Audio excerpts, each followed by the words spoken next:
The Story of Doctor Dolittle. Part 3.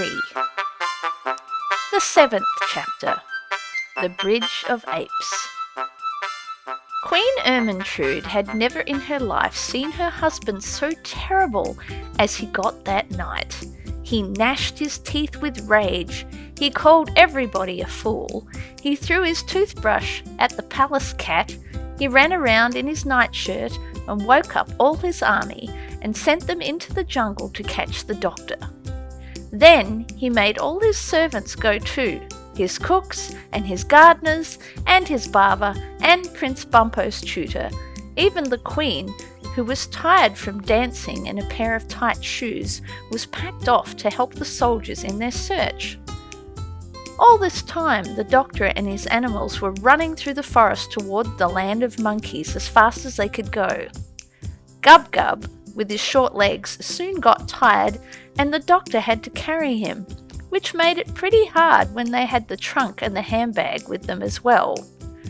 The king of the Jolanginki thought it would be easy for his army to find them because the doctor was in a strange land and would not know his way, but he was wrong, because the monkey Chi-Chi knew all the paths through the jungle, better even than the king's men did, and he led the doctor and his pets to the very thickest part of the forest, a place where no man had ever been before, and hid them all in a big hollow tree between high rocks. We had better wait here till the soldiers have gone back to bed. Then we can go on into the land of the monkeys. So, there they stayed the whole night through. They often heard the king's men searching and talking in the jungle round about, but they were quite safe, for no one knew of that hiding place but Chi-Chi, not even the other monkeys. At last, when daylight began to come through the thick leaves overhead, they heard Queen Ermintrude saying in a very tired voice that it was no use looking any more, that they might as well go back and get some sleep.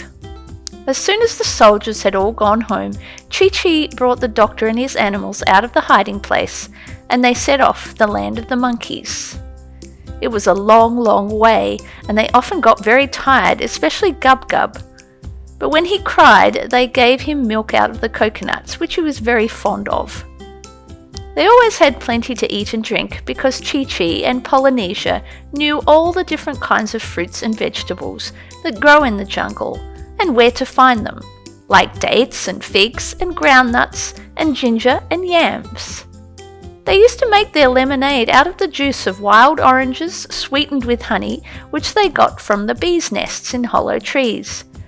No matter what it was they asked for, Chi-Chi and Polynesia always seemed to be able to get it for them, or something like it. They even got the doctor some tobacco one day, when he had finished what he had brought with him and wanted to smoke. At night, they slept in tents made of palm leaves, on thick soft beds of dried grass, and after a while they got used to walking such a lot and did not get so tired and enjoyed the life of travel very much. But they were always glad when the night came and they stopped for their resting time. Then the doctor used to make a little fire of sticks, and after they had had their supper they would sit around in a ring listening to Polynesia singing songs about the sea, or to Chi-Chi telling stories of the jungle.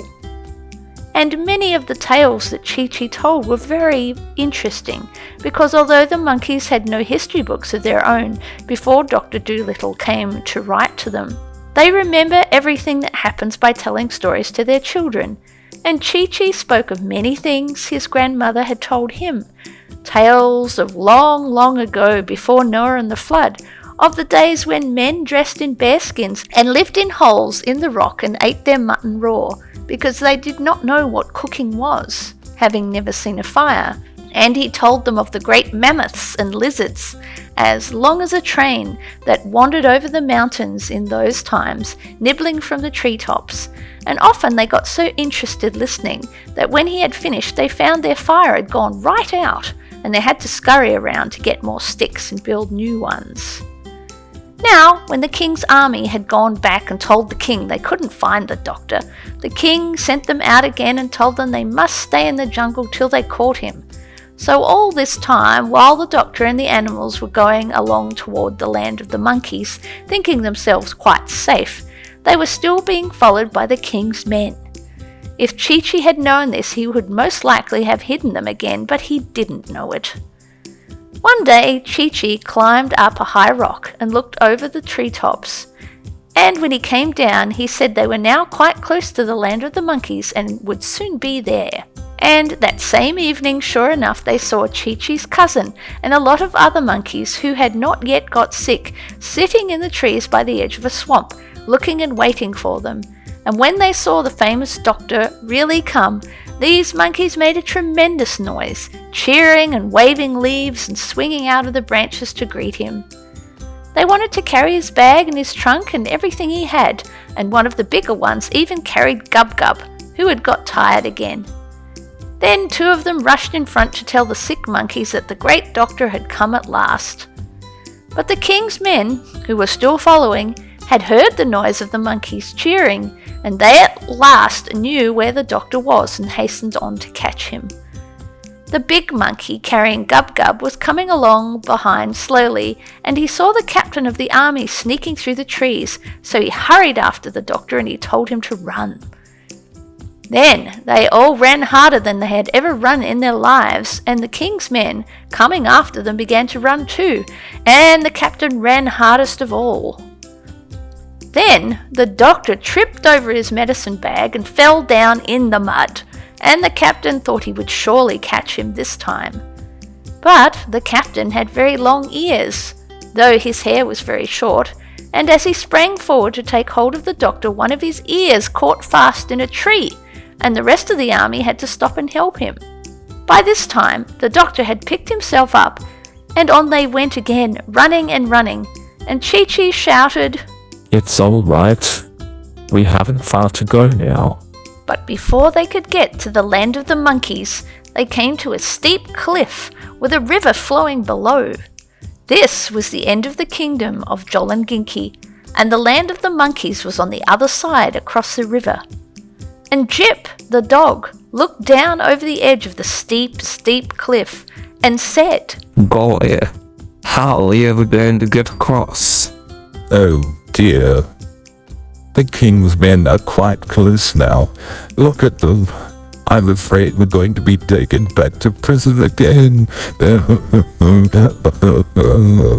But the big monkey who was carrying the pig dropped him on the ground and cried out to the other monkeys. Boys, a bridge. Quick, make a bridge. We've only got a minute to do it. They've got the captain loose and he's coming on like a deer. Get lively. A bridge, a bridge. The doctor began to wonder what they were going to make a bridge out of, and he gazed around to see if they had any boards hidden any place. But when he looked back at the cliff, there, hanging across the river, was a bridge all ready for him, made of living monkeys. For while his back was turned, the monkeys, quick as a flash, had made themselves into a bridge just by holding hands and feet. And the big one shouted to the doctor, Walk over, all of you. Hurry. Gub-Gub was a bit scared, walking on such a narrow bridge at that dizzy height above the river, but he got over all right. And so did all of them. John Dolittle was the last to cross, and just as he was getting to the other side, the king's men came rushing up to the edge of the cliff. Then they shook their fists and yelled with rage, for they saw they were too late. The doctor and all his animals were safe in the land of the monkeys, and the bridge was pulled across to the other side. Then Chi-Chi turned to the doctor and said, Many great explorers and grey-bearded naturalists have lain long weeks hidden in the jungle, waiting to see the monkeys do that trick. But we never let a white man get a glimpse of it before. You are the first to see the famous Bridge of Apes. And the doctor felt very pleased. The 8th chapter. The Leader of the Lions. John Dolittle now became dreadfully, awfully busy. he found hundreds and thousands of monkeys, sick, gorillas, orangutans, chimpanzees, dog-faced baboons, marmosets, grey monkeys, red ones, all kinds, and many had died. The first thing he did was to separate the sick ones from the well ones. Then he got Chi-Chi and his cousin to build him a little house of grass. The next thing, he made all the monkeys who were still well come and be vaccinated. And for 3 days and 3 nights, the monkeys kept coming from the jungles and the valleys and the hills to the little house of grass, where the doctor sat all day and all night, vaccinating and vaccinating.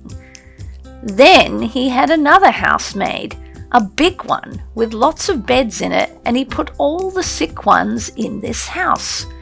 But so many were sick, there were not enough well ones to do the nursing. So he sent messages to the other animals, like the lions and the leopards and the antelopes, to come and help with the nursing. But the leader of the lions was a very proud creature, and when he came to the doctor's big house full of beds, he seemed angry and scornful. Do you dare ask me, sir? Do you dare to ask me, the king of the beasts, to wait on a lot of dirty monkeys? Why, I wouldn't even eat them between meals. I didn't ask you to eat them. And besides, they're not dirty. They've all had a bath this morning. Your coat looks as though it needed brushing badly. Now listen, and I'll tell you something. The day may come when the lions get sick, and if you don't help the other animals now, the lions may find themselves left alone when they are in trouble. That often happens to proud people. The lions are never in trouble. They only make trouble, said the leader, turning up his nose, and he stalked away into the jungle, feeling he had been rather smart and clever. Then the leopards got proud too and said they wouldn't help. And then of course the antelopes, although they were too shy and timid to be rude to the doctor like the lion, they pawed the ground and smiled foolishly and said they had never been nurses before. And now the poor doctor was worried frantic, wondering where he could get help enough to take care of all these thousands of monkeys in bed. But the leader of the lions, when he got back to his den, saw his wife, the queen lioness, come running out to meet him, with her hair untidy. One of the cubs won't eat. I don't know what to do with him. He hasn't taken a thing since last night. And she began to cry and shake with nervousness, for she was a good mother, even though she was a lioness. So the leader went into his den and looked at his children, 2 very cunning little cubs lying on the floor, and one of them seemed quite poorly. Then the lion told his wife quite proudly just what he had said to the doctor, and she got so angry she nearly drove him out of the den. You never did have a grain of sense. All the animals from here to the Indian Ocean are talking about this wonderful man and how he can cure any kind of sickness and how kind he is, the only man in the world who can talk the language of the animals. And now, when we have a sick baby on our hands, you must go and offend him. You great booby. Nobody but a fool is ever rude to a good doctor. You go back to that white man at once and tell him you're sorry, and take all the other empty-headed lions with you and those stupid leopards and antelopes. Then do everything the doctor tells you. Work hard, and perhaps he will be kind enough to come and see the cub later. Now be off. Hurry, I tell you. You're not fit to be a father. And she went into the den next door, where another mother lion lived, and told her all about it. So the leader of the lions went back to the doctor and said, I happened to be passing this way and thought I'd look in. Got any help yet? No, I haven't, and I'm dreadfully worried. Help's pretty hard to get these days. Animals don't seem to want to work anymore. You can't blame them, in a way. Well, seeing you're in difficulties, I don't mind doing what I can just to oblige you, so long as I don't have to wash the creatures. And I have told all the other hunting animals to come and do their share. The leopards should be here any minute now. Oh, and by the way, we've got a sick cub at home. I don't think there's much the matter with him myself, but the wife is anxious. If you're around that way this evening, you might take a look at him, will you? Then the doctor was very happy, for all the lions and the leopards and the antelopes and the giraffes and the zebras, all the animals of the forest and the mountain and the plains came to help him in his work. There were so many of them that he had to send some away and only kept the cleverest. And now, very soon, the monkeys began to get better. At the end of a week, the big house full of beds were half empty, and at the end of the second week, the last monkey had gotten well. Then the doctor's work was done, and he was so tired he went to bed and slept for 3 days without even turning over. The 9th chapter. The Monkey's Council. Chi-Chi stood outside the doctor's door, keeping everybody away till he woke up. Then John Dolittle told the monkeys that he must now go back to Puddleby. They were very surprised at this, for they had thought that he was going to stay with them forever, and that night all the monkeys got together in the jungle to talk it over.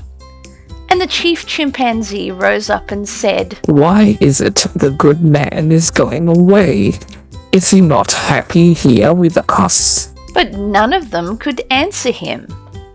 Then the grand gorilla got up and said, I think we all should go to him and ask him to stay. Perhaps if we make him a new house and a bigger bed and promise him plenty of monkey servants to work for him and to make life pleasant for him, perhaps then he will not wish to go.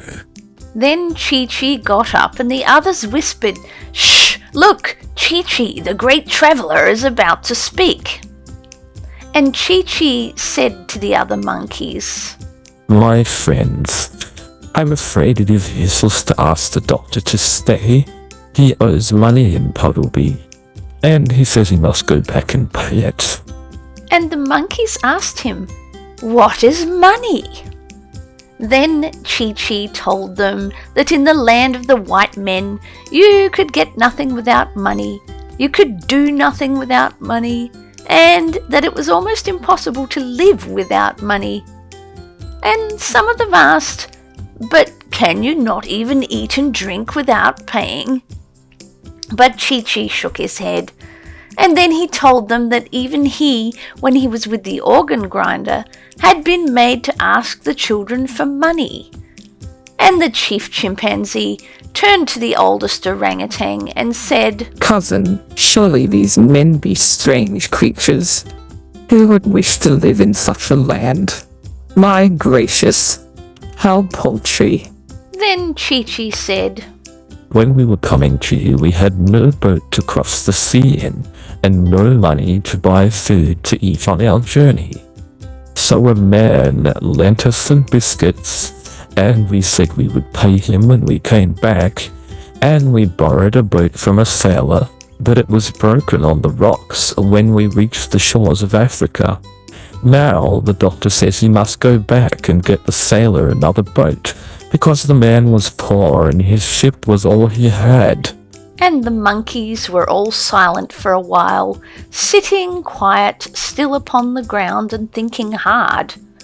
At last the biggest baboon got up and said, I do not think we ought to let this good man leave our land till we have given him a fine present to take with him, so that he may know we are all grateful for all that he has done for us. And a little tiny red monkey who was sitting up in a tree shouted down, I think that too. and then they all cried out, making a great noise, Yes, yes, let's give him the finest present a white man ever had. Now they began to wonder and ask one another what would be the best thing to give him. And one said 50 bags of coconuts, and another 100 bunches of bananas. At least he shall not have to buy his fruit in the land where you pay to eat. But Chi-Chi told them that all these things would be too heavy to carry so far and would go bad before half was eaten. If you want to please him, give him an animal. You may be sure he will be kind to it. Give him some rare animal they have not got in the menageries. And the monkeys asked him, What are menageries? Then Chi-Chi explained to them that menageries were places in the land of the white men, where animals were put in cages for people to come and look at. And the monkeys were very shocked and said to one another, These men are like thoughtless young ones, stupid and easily amused. Shh! It's a prison he means. So then they asked Chi-Chi what rare animal it could be that they should give the doctor. One the white men had not seen before, and the major of the marmosets asked, Have they an iguana over there? Yes, there is one in the London Zoo. Have they an okapi? Yes, in Belgium, where my organ grinder took me 5 years ago. They had an okapi in a big city they call Antwerp. Have they a pushmi-pullu? No. No white man has ever seen a pushmi-pullu. Let us give him that. End of Part 3. Please subscribe to enjoy more audiobooks from Hassam Books.